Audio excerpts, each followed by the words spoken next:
before listening to the sermon, you should please read Exodus chapter 15, verses 22 to verse 27.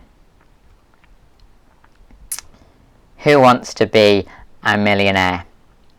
Well, the answer to that question is fairly easy. Everybody. Everyone wants to be a millionaire. However, the next 15 questions in the TV show Who Wants to Be a Millionaire are not as easy. As Chris Tarrant, the ex-host of Who Wants to Be a Millionaire, once said, Chris Tarrant said, "Questions are only easy if you know the answer." That's why the best way to pass any test is to know the answers before they ask the question. That's why every student engages in some form of revision. If you know the answer before the question, you panic less, the test is easier, and you pass the test. That's why making sure you know the answer before the question is a very good idea. Now, Israel's journey through the wilderness was a time of testing. We read in verse 26 that God put Israel to the test. We read in chapter 16 that God was testing them to see if they'd walk in his way or not. The test wasn't there to trip Israel up so that God could watch them fall flat on their faces. No, the timing of the test was after Israel's exodus from Egypt and after their journey through the Red Sea. This test took place after God had shown them his goodness, after God had shown them his power, and after God had proved himself faithful to his word. And so when Israel was again 3 days later faced with a testing situation, they were to recall these past situations to mind. The answer to their test was, God is good, God is powerful, God is faithful. He will not let us down. Before they faced the test, they already knew enough about God to help them get through. However, chapters 15 to 17 tell us what actually took place. After God had shown them his power at the Red Sea, they began to question God's power. Verse 24, so the people grumbled against Moses, saying, "What are we to drink?" After God had shown them his goodness, they began questioning God's goodness. Chapter 17, verse 3 reads like this, "Why did you bring us out of Egypt to make us and our children and livestock die of thirst?" After God had shown them himself faithful, they began to question God's faithfulness. Verse 3 of chapter 16, "You have brought us out into this desert to..." Why had God brought them out? Well, not to bring them to the promised land. They said, "You have brought us out of the desert to starve this entire assembly to death." They doubted God's promise to bring them to the promised land. Now, it's easy from us, from our bird's eye view of this situation, to condemn the Israelites. We know that water is just around the corner and that manna is soon to fall from the sky. We probably have a map in our Bible that shows us that Israel was just a few days' walk from the promised land. However, all Israel saw was wilderness, wilderness, and yet more wilderness. Lots of wilderness and no water or food. You know, tests are always testing when you are in them. When all you see is difficulty after difficulty, faith is not easy. When all you feel is bad, well, faith is always a struggle. And no matter how many examples of God's faithfulness we may have and read in our Bible, the severity of our current situation often dictates if we believe God promises or not. We need to know how to answer these doubts before we begin asking the questions. We need to prepare for times of testing before such times of testing arrive. How will we survive such times of testing? Well, 3 things. We need a faith that is based on what we've seen, not what we see. We need a faith that is based on what we know, not what we feel. We need a faith that is based on what is to come and not what is current. If we do these 3 things, we will pass the test. So firstly, a faith based on what we've seen, not what we see. Newsflash: today the sun disappeared from the sky. Headline: UK cities, towns and villages have all plunged into total darkness. News report: looting has begun as citizens fight over candles, torches and floodlights. Can you picture the scenes of panic? Press conference: scientists explain that this phenomena is called a sunset, as they reassure citizens that in 12 hours a sunrise will take place. Now, such scenes of chaos do not happen on a daily basis, despite the sun disappearing from our sky every night. Why? Why do we not panic every evening? Because though people cannot see the sun for 12 hours of the day, they live by what they've seen. For every day that you've been alive, you've seen the sun set and then rise again. And so for those 12 hours when you cannot see the sun, you remind yourself that its rising is only 12 hours away. Every day before these events in the wilderness, Israel had seen God's faithfulness. All God's words had proven true, as everything God spoke through Moses took place. Israel had seen God's power in the 10 plagues. Israel had seen God work for their good when he brought them through the Red Sea. But now, without any water in the desert, God's power and goodness were not so obvious. And so they began to wonder if God would be faithful to his promise and bring them safely to the promised land. Though none of us were there at the time, I suspect we've all been there and got the t-shirt. Perhaps some bad situation has made us question God's goodness.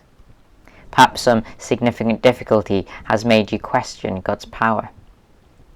Perhaps the idea of God's faithfulness seems so unreal to you, because to you it seems like God has disappeared. Option 1. We can live by what we see. Israel lived by what they could see. Wilderness, wilderness, wilderness. And so they concluded that God had abandoned them. Either that, or God was just being cruel. Option 1, live by what we see. Or option 2, live by what we've seen. In the first verse we read, "Then Moses led Israel from the Red Sea, and they went into the desert of Shur." Now, before Israel's time of testing, God had already given them the answer. They were to recall God's goodness and power as witnessed on the other side of the Red Sea. On the other side of the Red Sea, God had parted the waters, and they were to look back to God's faithfulness in the past and hold on to the truth of God's continued faithfulness in the present. And when we face the same type of tests, we need to do the same. Specifically, we can but look back to the cross of Jesus, where God's goodness was seen in what at first seemed to be the worst of situations. God brought good out of bad. We can look back to the cross of Jesus and see God's faithfulness. Christ's death was followed by a resurrection. When we look at the cross of Jesus, we see God's power. Through this moment of apparent weakness, God went on to demonstrate his great power. The cross of Jesus is the answer to all those times when we question God's goodness or faithfulness or power. So you and I have a choice. We can live by what we see.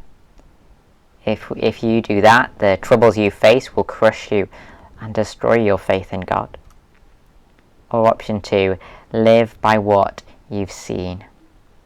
When your faith is tested and when you start asking questions sincerely, well, look back to the cross of Jesus Christ, and there you'll find the answer to every question we ever have. So first of all, we need a faith that is based on what we've seen, not what we see. And we also need a faith based on what we know, not what we feel. Now teenagers are very in touch with their feelings. That's why they'll say things like, "I'm starving. I've not eaten for an entire 5 minutes." Now, they may feel like they're starving to death, but you know that they've just eaten 4 meals a day for the last week, including their recent snack of an entire loaf of bread. Or the teenager will say, "I'm broken-hearted. I'll never love again." Now, the teenager may feel like the pain of being rejected means it's not worth ever loving again. They may feel like they've lost the love of their dreams. But you know that their 3-day crush was never going anywhere. And despite the teenager picturing themselves married to this girl of their dreams, you know that they hadn't even asked them out on a date yet. Now, there's nothing wrong at all with feelings. They are God-given. But there's a danger in living by what we feel rather than living by what we know. Verse 22 and verse 24. Then Moses led Israel from the Red Sea, and they went into the desert of Shur. For 3 days they travelled in the desert without finding water. When they came to Marah, they could not drink its water, because it was bitter. That is why the place is called Marah. So the people grumbled against Moses, saying, "What are we to drink?" Now, there was absolutely nothing wrong with the Israelites describing the water as bitter, just as there's nothing wrong with describing things as they are. Bad stuff is bad, troubles are troubling, difficulties are difficult. That's nothing profound to say that, is it? Now, the right way to react to such situations is to describe things as they are, and be honest about how they affect us and make us feel. But if our faith in God is purely based on what we feel, our faith in God will not survive. When times are good, we'll have faith. But when times are bad, our levels of faith will be dictated by how bad things feel. Now, the Israelites, they lived by what they felt. For tasting the bitter food, they became bitter themselves. They bitterly complained to God's messenger, Moses. They later accused God of wanting to starve them to death. They began questioning God's goodness because they were in a bad situation. They lived by what they felt, whereas they should have been living by what they knew. They knew that God was good. They knew that God's good purposes to bring them to the promised land. And they knew God's promises, and they'd seen countless demonstrations of God proving true to his word. The wilderness was the time the wilderness was a time of testing, because it tested what was at the foundation of their faith. Was their faith based on their feelings, or was their faith based on what they knew about God? Now, it's really important we remember there's nothing wrong with being in touch with our feelings. When God made us, he installed our bodies with feelings as well as a mind. Both are good and important. However, though I've installed a phone in my house to help me keep in touch with other people, I've learned that there's sometimes a need to put the phone down. When some money-hungry company advises me to buy something that I cannot afford, I don't listen. I know I can't afford it. I know if I buy it, I'll have no money left. I know that they're trying to pull me down a path that I don't want to go. And so rather than listening to them, and rather than listening to what they have to say, I put the phone down because I cannot afford to go there. Now another question, can you or I afford to go where our feelings take us all of the time? Will our faith survive if we're so in touch with our feelings that we listen to them more than we listen to God's word? Is it worth giving up all we know and believe about God just because we're having a bad day? Now obviously bad days don't come all in ones. Some bad situations seem like they go on forever. But what we learn from the Exodus story and from the Easter story is that God is always faithful. God is always good. God is always true to his word. So we need to live by what we've seen, not what we see. We need to live by what we know, not what we feel.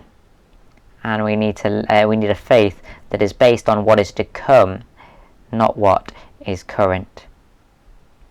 I'm going to read a few verses from the passage again.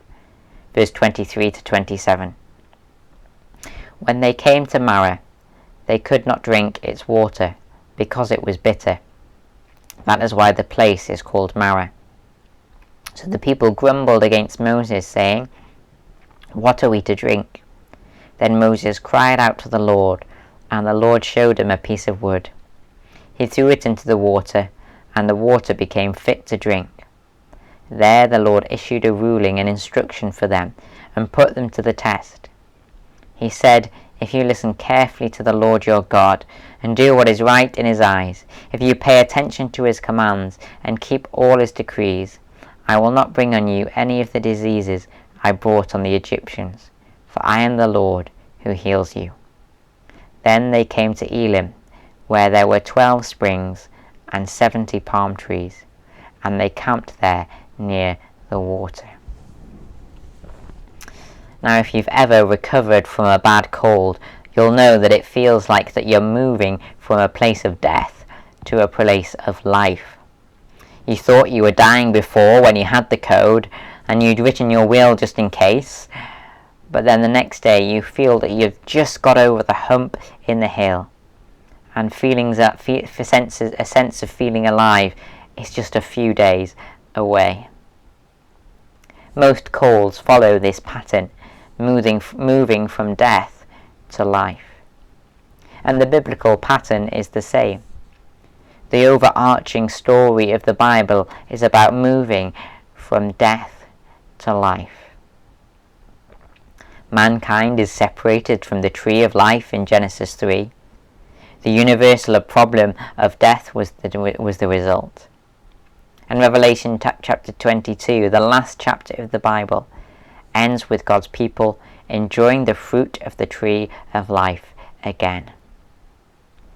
The overarching story of the Bible is about moving from death to life. And every mini story in the Bible repeats this theme. These 5 verses in Exodus are included in that.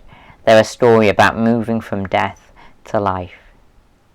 God turns the bitter water into something sweet enough to drink. God leads them from the place of death to the 12 springs and 70 palm trees.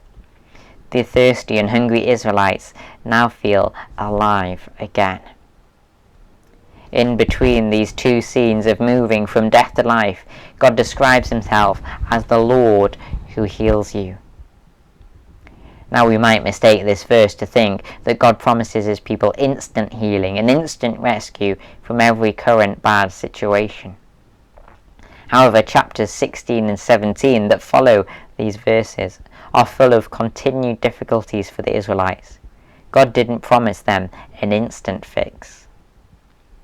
However, God did promise them that they were on a journey from Egypt, a place of death and slavery, to the promised land, a place of life. And God's promise to New Testament believers is the same. The Lord who heals is a God who leads people through times of testing to a place of life. The cross of Jesus reminds us of this fact. The cross of Jesus was a place of death, but the cross is empty because the crucified Saviour rose to life again. Those who believe in Jesus know that God promises them the same. Yes, this life might be a time of testing our faith as our bodies and minds and circumstances take a hit. But those who believe in Jesus are moving from a place of death to a place of life. One day we will arrive at our promised land, and all times of testing will come to an end. Then we'll see the God who we'd previously only seen by faith. Then we'll feel God's goodness, even though we only knew of it by faith before. The entire Christian faith is based on what is to come. So don't give up, no matter how bad your current situation may be. Keep looking ahead to what is to come.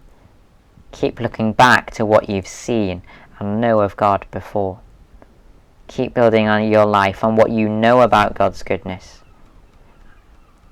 And if you do these three things, well, you already have the answer to testing times.